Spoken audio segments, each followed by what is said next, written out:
Hey guys, welcome to another episode. Today we are going to install our shifter. Now this we found last week in our tub full of parts, and it is covered in overspray for days. So first things first is we're going to clean this up and get some fresh grease on here. Now we don't have our transmission in while we're working on our engine transmission situation. We have to work on small stuff like this. So we're going to be installing our shifter. We've got the screws for it, but I really want to clean it up. Scotch-Brite, get all this white overspray on it, see if we can get some fresh black paint on it to kind of, you know, make it look not so ratty, and then we can install it. I think it's a pretty straightforward process. It's got the pin in there, just bolt it in, voila, shifter. First things first, let's clean it up. So recently we put some fresh solvent in our parts cleaner so it's all better, and we are going to see how this goes. This is just a mix of Simple Green, Dawn dish soap, and some just that super concentrated cleaning material you can get from Harbor Freight. Comes in like a yellowish kind of material. But I really want to get all this overspray off because it just has this rough texture to it, and we can already see some of the kind of surface rust that's on it is coming out to play with us. So we're gonna give it some fresh paint and make it look relatively like new. We'll take the knob off, do all that good stuff, and bring it back to life. One piece at a time. You know, the trick is to just do one thing every day, every weekend, just to move the project along, and that's what we're doing here while we're still debating our engine situation, whether we want to stick with the air-cooled or the Subaru swap. You know, I'm kind of leaning towards one over the other, but I want to know what you think. So put that down in the comments down below what you guys think we should do for the engine. It's kind of been a hot topic these past couple weeks with these episodes, but you know, it's a big decision. You know, one of them is pretty straightforward with the air cooled. Just, it's already all there. Just do what's existing already, or you know, go with the Subaru and find some donor parts and go a little out of the box and see what we can do with it. So those are our options. I want to know what you guys think while we're sitting here cleaning it.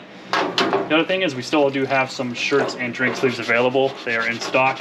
The shirts are 15, drink sleeves are 5, and those go to support the channel so we can continue to get parts and save cars like these, keeping them on the road and bringing you guys more content. So if you guys would like a shirt or a drink sleeve, just shoot me an email, put it there on the screen, garagetimetv@gmail.com, and we'll get that sent out over to you within 24 hours, and the mail will be there within another 2. So pretty quick turnaround on those.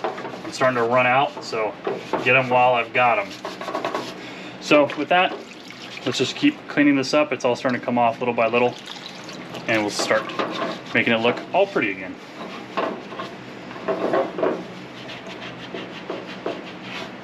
A few moments later. So we've got all that overspray off, and there's still a little bit up here on the top, but I'm not too worried about it. It just removed all that rough texture. We've got a bunch of old grease down here too that we've got to get cleaned off, but that's not like an emergency this very second. But we did dry it off with our heat gun, so the metal is completely dry, and we're just going to wipe it down with some cleaner one more time, dry it one more time, make sure all that grease is off of there, any of this is not on there, and we're going to spray it nice and black. But one thing that I did notice is with the handle, it's still a little, you know, used, but when the handle is on there and the way that this shifter sits in there, your hand rests like this.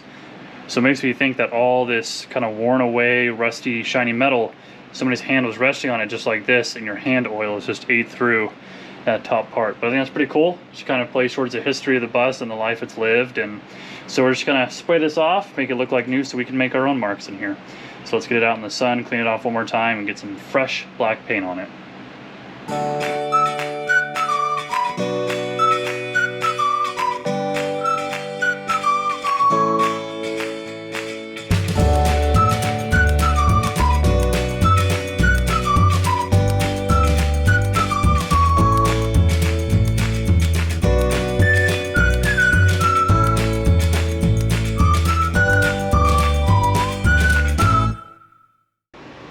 Hey guys, we're going to take a quick pause and talk about today's video sponsor, Vintage Car LEDs.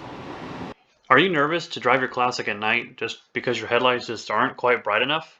head over to vintagecarleds.com and check out their wide variety of headlights that fit in our old classics. You can check out their different products, their apparel. You can even compare the models, contact them with questions, but more importantly, what will fit.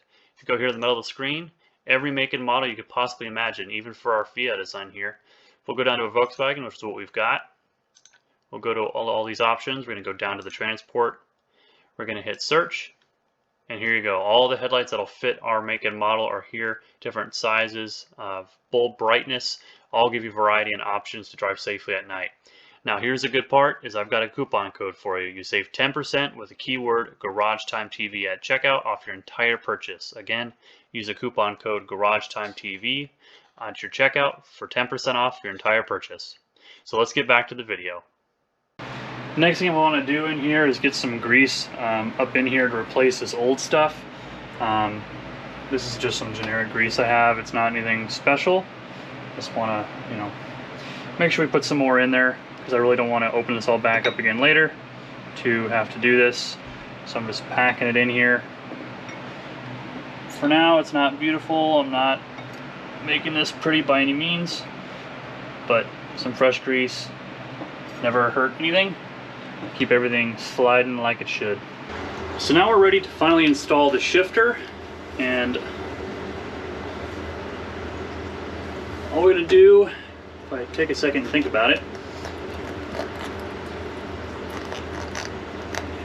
is I've got to get, there it is, so that long mark on there, I guess you want to call it, it's like an alignment mark, actually fits in the groove down here. So I'm going to go into it there, and I'm sure there's some sort of gasket seal thing that has to go here, and I don't have it, but I just want to get this in here. So we've got that in. We've got our bolts cleaned up on the wire wheel, 13 millimeters. Get these started by hand.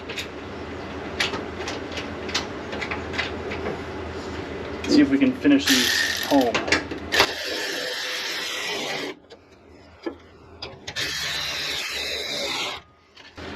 All right, gotta be careful not to hit my head on the steering wheel, but there we go. We've got a shifter that moves first, second, third, and fourth. Looks good. So of course we don't have the transmission in, so it's not quite accurate, but it's in there and we can hear it moving and it's nice and tight. Again, I'm sure there's some gasket or sealer or whatever we're supposed to put underneath that plate, but I just wanted to get this in here to kind of get a feel for it, and it looks so much better already. Like it's actually starting to come together, not just apart in a bunch of boxes. So that's what it looks like with the knob installed. It's getting a little dark out, but you can see the general idea. Nice jet black all the way through, looks good as new, and it's in there, and it's like the shiniest thing in here, so it makes me a little nervous, but it looks good. We can now put our own wear marks on the back side with our hand resting on it, even though I don't think you're supposed to technically do that. But it's in there. We can hear it moving around. All that grease is nice and in there. And that's just some high temp grease, even though this isn't a high temp application. It's grease, so it works.